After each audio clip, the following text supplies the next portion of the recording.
سورہ کے اندر قرآن کریم کی ایک چھوٹی مختصر سی آیت کی تلاوت کی گئی ہے، جس میں اللہ رب العزت نے مخاطب کرتے ہوئے فرمایا لہو دعوت الحق، حق کی دعوت دینا لوگوں پر لازم و ضروری ہے۔ حق کی دعوت کیا ہے؟ حق کے معنی لغت کے اعتبار سے دیکھا جائے تو سچ کیا آتا ہے، سچائی کیا آتا ہے۔ دعوت یہ مصدر ہے، اس کے معنی ہوتا ہے بلانا، پکارنا۔ لہو دعوت الحق یعنی سچائی کی طرف لوگوں کو بلایا جائے، سچائی کی لوگوں کو دعوت دی جائے۔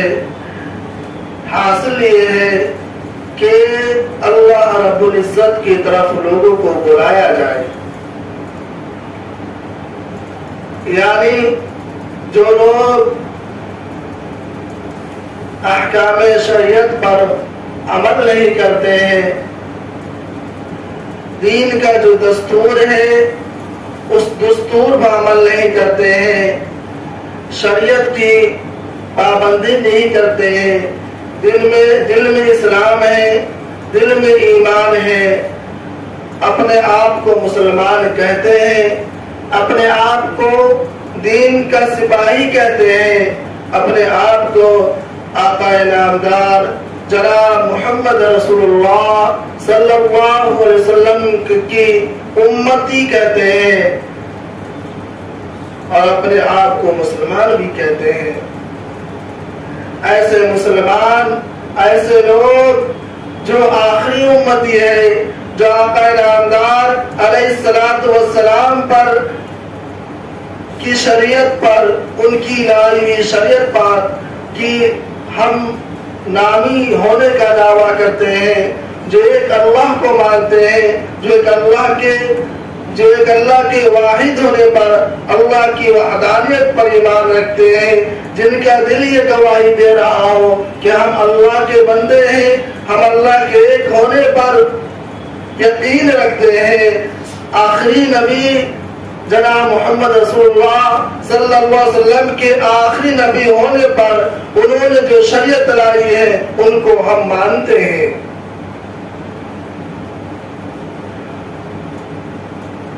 شریعت اسلام کو ہم دل سے مانتے ہیں، لیکن ماننے کا جو طریقہ ہوتا ہے، ماننے کی اصل جو بنیاد ہوتی ہے، وہ ماننے کے ساتھ ساتھ عمل کرنا بھی ہوتا ہے۔ اللہ کا جو حکم جس وقت آ جائے، آپ علیہ السلام کی لائی شریعت کا جس وقت جو تقاضا ہو، اس تقاضا کو پورا کرنا بھی اسلام کا اہم رکن ہے۔ صرف زبانی دعوے کر لینے سے تو ثواب نہیں مل سکتا۔ ہم اپنے آپ کو پکا سچا مسلمان نہیں کہہ سکتے، بلکہ اللہ رب العزت کے بتائے طریقے پر چلنا، جو حکم انہوں نے دے رکھا ہے، جو حکم قرآن کے اندر بیان کیا گیا ہے، جو حکم اللہ کے حبیب سرکار دو عالم صلی اللہ علیہ وسلم نے بیان کیا ہے، حدیث کے ذریعے جو بیان کیا ہے، آپ علیہ السلام نے جو کہا ہے، آپ علیہ السلام نے جو بیان کیا ہے، جو عمل کر کے دکھایا ہے، یا لوگوں کو کرنے کا حکم دیا ہے، صحابہ کرام کو کرنے کا حکم دیا ہے، ان تمام چیزوں پر اللہ کے قرآن کے احکام کے مطابق آپ علیہ السلام کے بیان کیے ہوئے یا عمل کیے ہوئے طریقے کے مطابق چلنے والے کو سچا اور پکا مسلمان کہا جاتا ہے۔ صحابہ کرام کی زندگی ہمارے سامنے ہے، صحابہ کرام کے واقعات کو ہم سب پڑھتے ہیں، فضائل اعمال ہو یا کوئی دوسری کتاب ہو، ہم پڑھتے ہیں، سنتے بھی ہیں، بیانات سنتے ہیں، علماء کرام کے بیانات سنتے ہیں کہ صحابہ کرام نے کیسی زندگی گزاری. ہمارے سامنے ہے، کسی سے ڈھکی چھپی بات نہیں ہے کہ صحابہ کرام نے کیسی زندگی گزار کر اس دنیا کو الوداع کہا. ہم سب جانتے ہیں صحابہ کرام نے اللہ کے ہر ایک حکم کو مانا. آپ علیہ الصلوۃ والسلام نے جو کہا ایک دم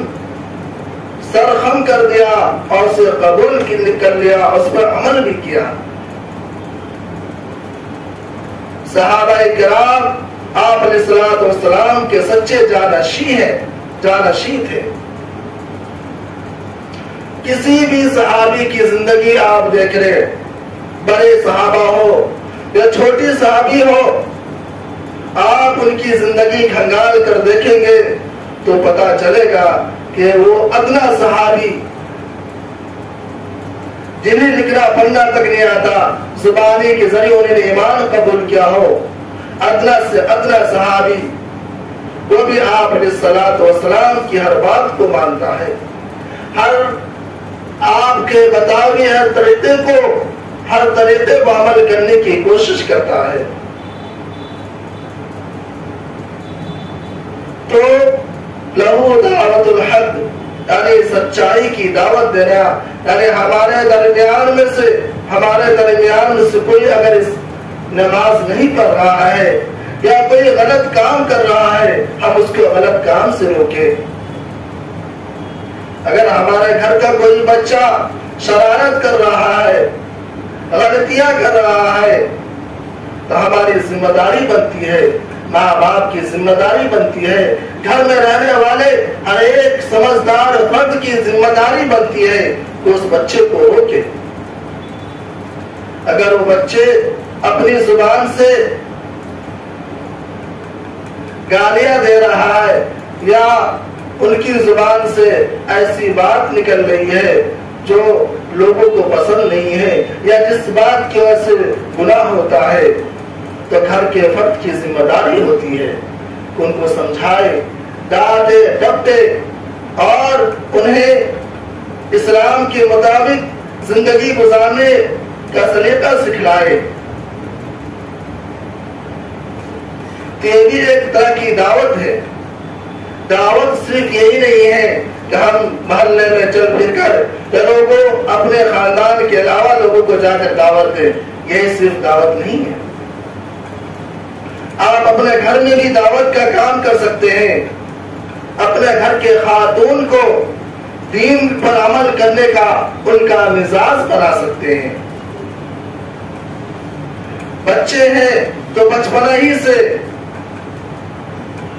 ان کی تربیت، ان کی تعلیم اسلام کے طریقے کے مطابق کر سکتے ہیں. اسلام کے اندر اسلام ایک ایسا واحد مذہب ہے کہ جس نے اپنے ماننے والوں کے لیے ہر شعبہ کے اندر، ہر شعبہ زندگی کے اندر انہوں نے ان کا طریقہ بتلا دیا. ہر شعبے کے اندر بچے کی کیسی پرورش و برداشت ہو، بہت اچھے انداز میں اسلام نے ان کا طریقہ بتلایا ہے کہ جب کسی کے گھر میں بچے کی ولادت ہو تو سب سے پہلے حکم دیا گیا کہ ان کے داہنے کان میں اذان دی جائے تاکہ کان کے ذریعے ان کے دل و دماغ تک جو بات پہنچے، جو آواز پہنچے وہ اللہ رب العزت کی آواز ہو، اللہ کے ایک ہونے کی دعوت ہو، اللہ کی گواہی دی جانے والے الفاظ ہو. تو سب سے پہلے داہنے کان میں اذان دی جائے، پھر بائیں کان میں قامت کہی جائے. اس کے بعد اور طریقہ بتلایا گیا کہ اگر بچے پیدا ہو، بچہ ہو یا بچی جو بھی ہو، تو کسی اللہ والے کے منہ سے کوئی میٹھی چیز، کھجور ہو یا کوئی اور میٹھی چیز ہو، ان کے دانت سے تھوڑا سا نرم کر کے اس بچے کے منہ میں ڈال دیا جائے تاکہ منہ کے ذریعے جو چاشنی اندر پہنچے، وہ پہنچنے والی چاشنی، وہ دھوپ، وہ اس کے اندر جو جائے، اس دھوپ کے ذریعے بھی ایک اللہ والے کے دل کی، ایک اللہ والے کے دل کے اندر جو ارمان ہوتے ہیں وہ ارمان اس کے اندر جائے۔ حضرت حسن حسین رضی اللہ تعالیٰ عنہما پیدا ہوئے، جب ان کو آپ علیہ الصلوۃ والسلام کی خدمت میں لایا گیا، بچے تھے، ان کی خدمت میں لایا گیا، تو آپ علیہ الصلوۃ والسلام نے اذان اقامت کے بعد کھجور منگوائے اور ان کو اپنے دانت سے ذرا نرم کر کے، چبا کر نرم کر کے اپنے نواسے حضرت حسن حسین کے منہ میں ڈالے۔ اور آپ علیہ الصلوۃ والسلام نے کہا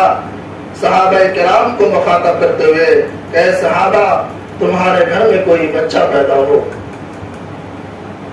تو تم بھی یہ اسی طریقے سے اپنایا کرو کہ تمہارے زمانے میں جو اچھے لوگ ہو، جو ایماندار، نیک، شریف ہو،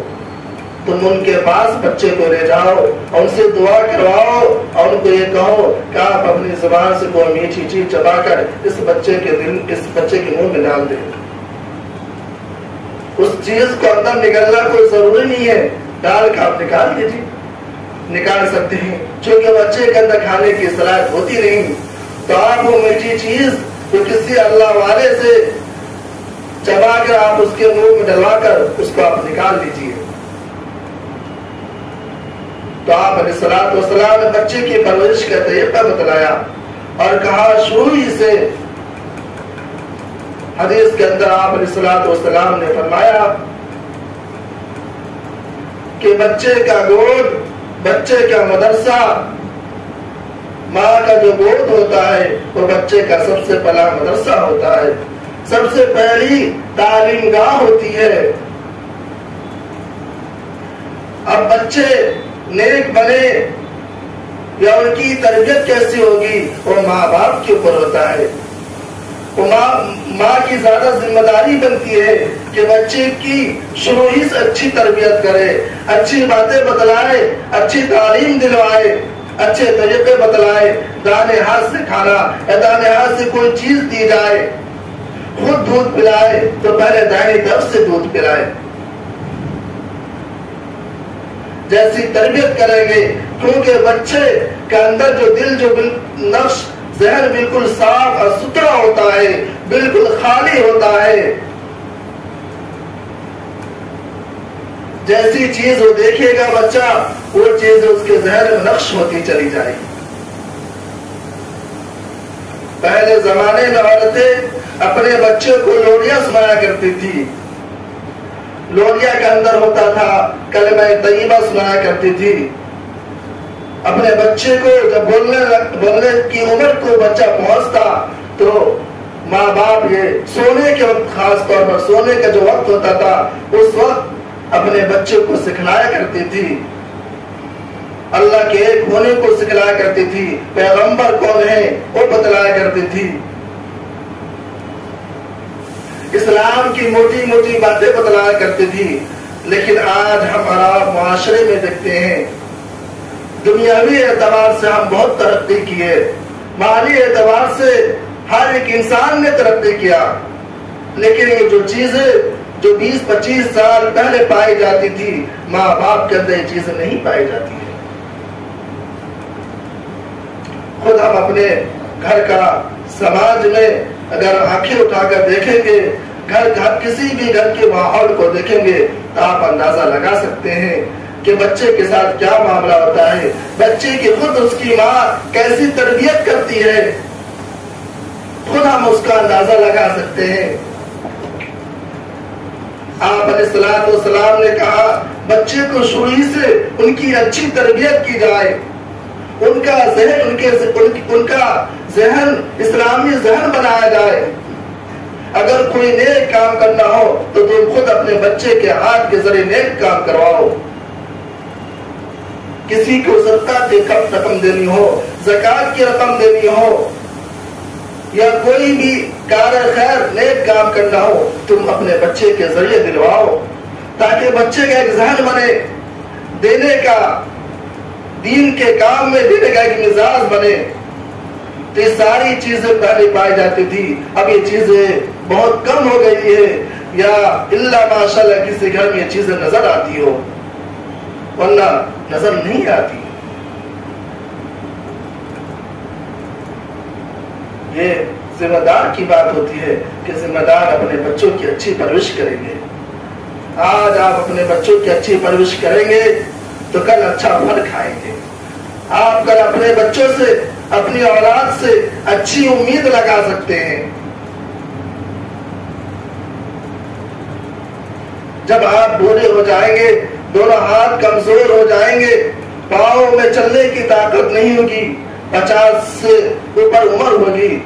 تب جا کے بچے کا احساس ہوگا، دل میں یہ خیال ہوگا کہ بچے ہماری خدمت کرے، بچے ہماری خدمت کرے، بچے ہمارے مطابق چلے. اگر آپ بچے کی بچپنے کے اندر آپ نے اس کی اسلام کے مطابق تربیت کی ہوگی، اچھے مزاج بنائے ہوں گے، یقینی طور پر وہ بچہ آپ کے بڑھاپے کی لاٹھی بنے گی. لوگوں کو شکایت ہوتی ہے کہ بچے ہمارے بات نہیں مانتے، بچی ہماری بات نہیں مانتی.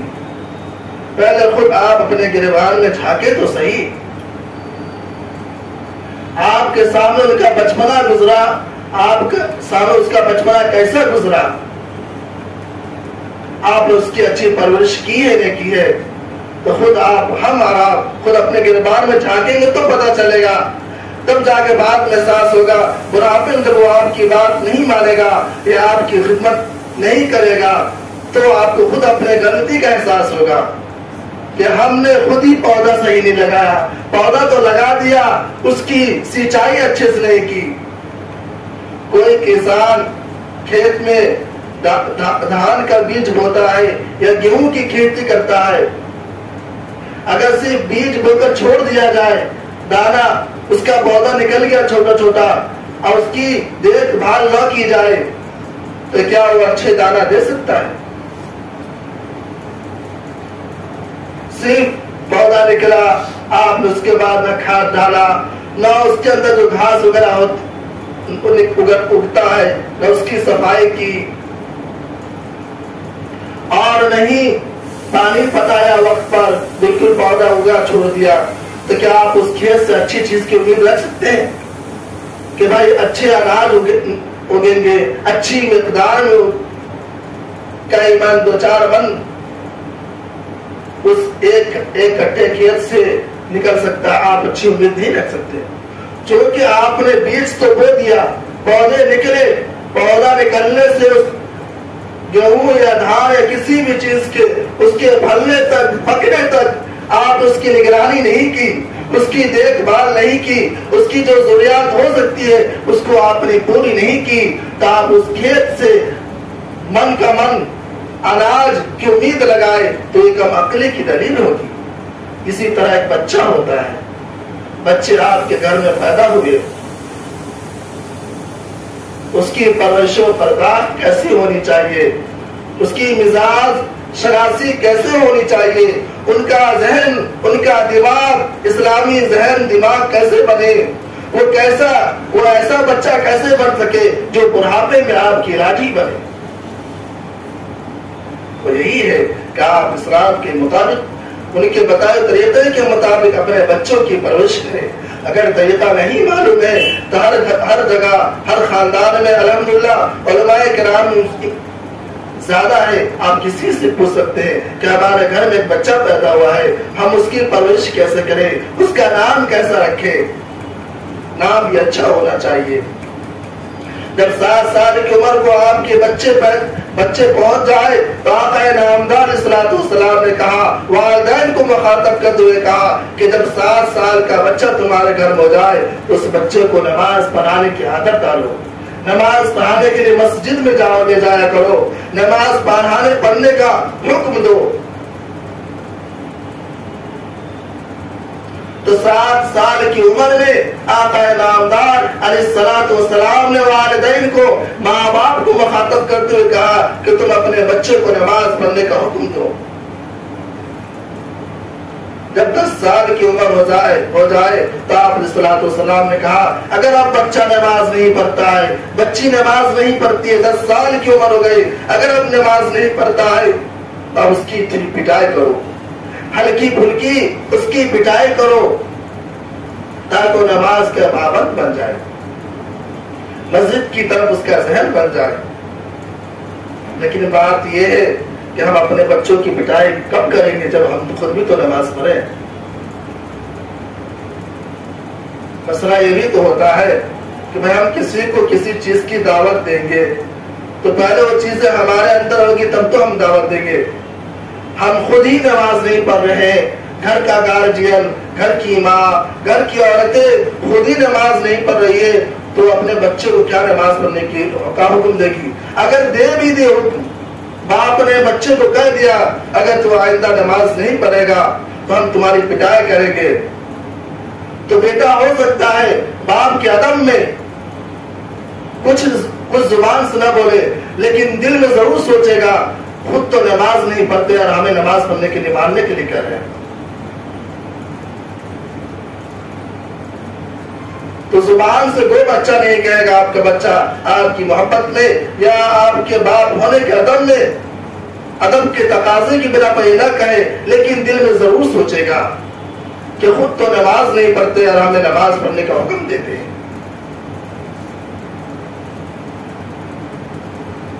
تو آپ علیہ الصلوۃ والسلام نے فرمایا کہ 10 سال کا بچہ ہو جائے تو اس کو نماز پڑھنے پر ڈانٹ ڈپٹ کرو۔ اگر یہ ذہن آپ کا رہے گا کہ ہمارا بچہ 7 سال کی عمر کے میں نماز پڑھنے کا عادی بن جائے یا مسجد جانے لگے، 10 سال کی عمر نمازی بن جائے، اگر آپ کے ذہن میں رہے گا تو آپ خود ہی پہلے عمل کریں گے، آپ اس عمر تک پہنچنے سے پہلے آپ خود ہی نمازی بن جائیں گے، آپ خود ہی نیک کام کرنے والے بن جائیں گے، آپ خود ہی روزہ رکھنے والے بن جائیں گے۔ اگر آپ پر قربانی فرض ہے تو آپ قربانی کرنے والے بن جائیں گے۔ لیکن پہلے یہ ہے کہ ہم اپنا مزاج بنائیں، پہلے ہم اپنا مزاج بنائیں کہ ہم اسلام کے مطابق چلیں گے تو ہماری اولاد بھی چلے گی، چونکہ اولاد کے اندر ماں باپ کا خون ہوتا ہے۔ جیسی ماں باپ کی سوچ ہوتی ہے اولاد کی سوچ بھی اسی طریقے سے ہوتی ہے۔ اس لیے ہم لوگ اپنے بچوں کی اچھی طریقے سے پرورش کرنے کی کوشش کریں گے نا، ہم لوگ ارادہ کریں کہ ہمارا گھر کا ماحول اچھا ماحول بن جائے، دین دارانہ ماحول بن جائے، ہمارے بچے اچھی تربیت حاصل کرنے والے بن جائے۔ اللہ تعالیٰ سے دعا کیجئے اللہ تعالیٰ ہم لوگوں کو ان باتوں کو عمل کرنے کی توفیق عطا فرمائے۔ وما علینا الا